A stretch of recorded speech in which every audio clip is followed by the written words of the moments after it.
Putin-Xi have 3 hours of talks, discuss secret issues.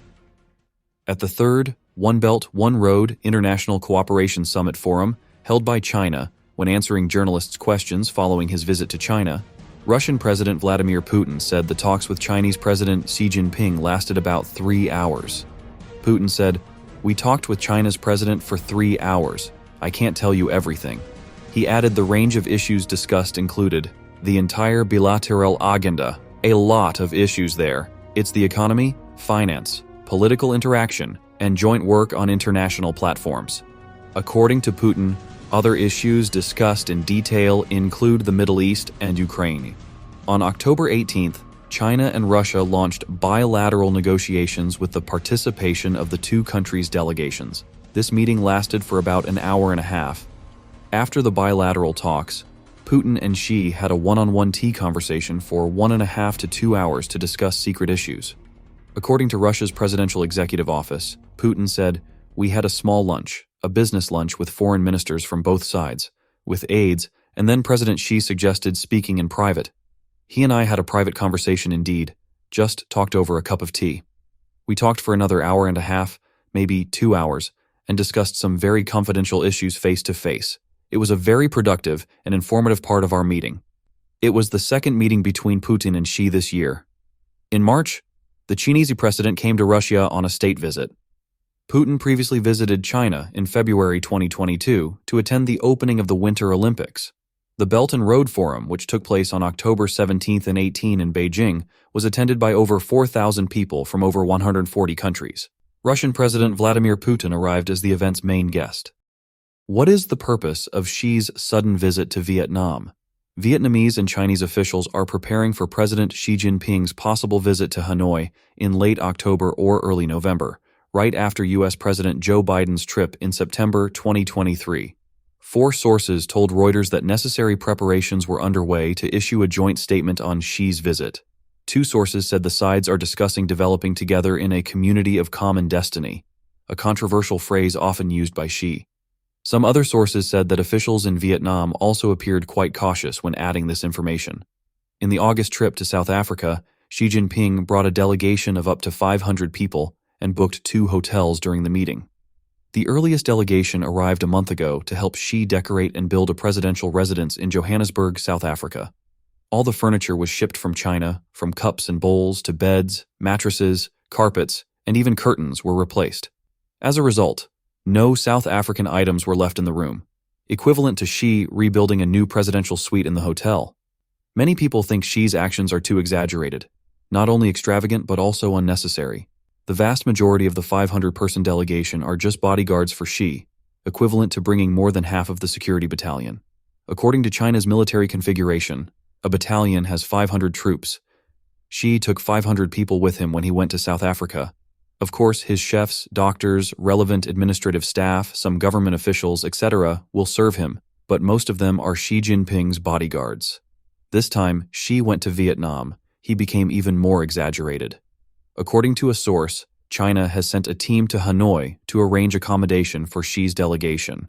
Another person familiar with the matter noted that the team has been looking for hotels in the Vietnamese capital and is trying to book 800 rooms. This shows that the standard of this visit to Vietnam is higher, especially since the security team will be larger. There are 2 crucial points to note about Xi's visit to Vietnam this time. First, what purpose he wants to achieve on the trip. Second, why he chose to visit at this time. Vietnam is increasingly becoming the center of Southeast Asia's manufacturing industry. Vietnam also has a large population, with more than 100 million people. Many Chinese manufacturers have also moved their factories and their equipment to Vietnam. China is the largest investor in Vietnam. In the first 9 months of this year, China has committed nearly $3 billion in investment in Vietnam, 6 times the investment committed by the U.S. in the same period, second only to Singapore.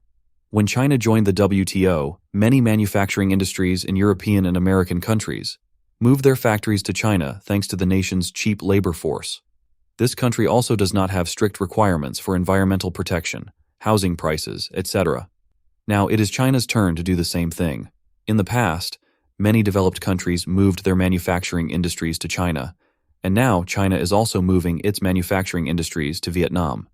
But the difference is that although Western countries have moved manufacturing to China, they still have high-tech companies, financial industries, and some service industries to solve employment problems. And China itself is only a big manufacturing country with weak services and limited technology. Once manufacturing moves to Southeast Asia or South America, China will face the problem of increasing unemployment. Vietnam now plays an increasingly important role in the geopolitical landscape of Indochina and Southeast Asia. China feels that Vietnam is getting stronger. Vietnam's status has become very important in ASEAN, Indochina, and Southeast Asia, so the Chinese government wants to restrain Hanoi. There are two reasons for this. Firstly, China and Vietnam have the same political system. As Vietnam is one of the few remaining socialist countries, Xi certainly hopes that Vietnam can maintain political support for China in the international arena. Therefore, although Xi Jinping is dissatisfied with Vietnam for taking away China's manufacturing industry and world factory position, he still hopes to hold Vietnam back geopolitically. He does not want Vietnam to side with the US, nor does he want Vietnam to become a democratic society or even a member of NATO. The critical goal of Xi's visit to Vietnam this time is to bind Vietnam and create an anti-American circle of friends in the socialist camp. Another reason is that Vietnam is getting closer to the US, which worries Xi. In September this year, Biden visited Vietnam and signed a comprehensive strategic partnership agreement with Vietnam. Before this, only 4 countries had signed comprehensive strategic partnerships with Vietnam, including China, Russia, India, and South Korea. For many years, Vietnam has refused to sign a comprehensive strategic partnership agreement with the US for fear of offending China. However, now that Vietnam has done so, the relationship between Vietnam and the US has heated up sharply. Both countries have needs for each other. For example, Vietnam hopes to obtain American technology, get some emerging semiconductor industries from the US, and put them in Vietnam, and may even want to purchase American F-16 fighter jets. The US also hopes to diversify its industrial chain. To eliminate complete dependence on China, Vietnam and the US are getting closer and closer.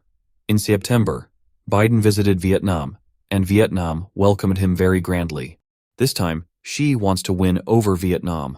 4 people familiar with the matter told Reuters that China and Vietnam are now drafting a joint statement which will be released during Xi's visit. 2 of them said that China and Vietnam are discussing whether to join an expression called a community with a shared future. Vietnamese officials are cautious about this statement and do not want to add it. However, a Vietnamese source said that this statement may be included in the joint statement to tie China and Vietnam into a community of common destiny. Because Xi often talks about a community with a shared future for mankind, this time he hopes that Beijing and Hanoi will also be tied into a community with a shared future, a relationship in which both prosper and suffer. In this case, Vietnam may succumb, which means that China is constantly exerting pressure on Vietnam, which needs to be included in the joint statement. So, the 2 sides are now negotiating on this text. Sources said that if the text of the joint statement makes enough progress, that is, adding the concept of a community with a shared future for mankind, then China's Foreign Minister Wang Yi is expected to visit Hanoi in mid-October to help finalize the final joint statement between the 2 countries. Therefore, it is not yet completely determined whether Xi will visit Vietnam. We also know that usually before Xi's visit, the foreign minister will go to that country first and hold a ministerial-level meeting with the other country's foreign ministry to finalize some details of the visit. Then Xi will take his turn. Therefore, whether Wang Yi will go to Vietnam in mid-October has become a significant point to follow. Xi has been to Vietnam twice before, once in 2015, when he delivered a speech in Vietnam about jointly writing a new chapter of China-Vietnam friendship, and once in 2017, when he was with Trump and Putin and other world leaders attended the APEC meeting in Vietnam. Although Xi only occasionally visited Vietnam in the past, the task of holding Vietnam back has never been as urgent as it is today. Don't forget to comment in the section below to share your opinions on today's topic with us. Make sure to like and subscribe to see more interesting topics from Understand China, and thank you for tuning in.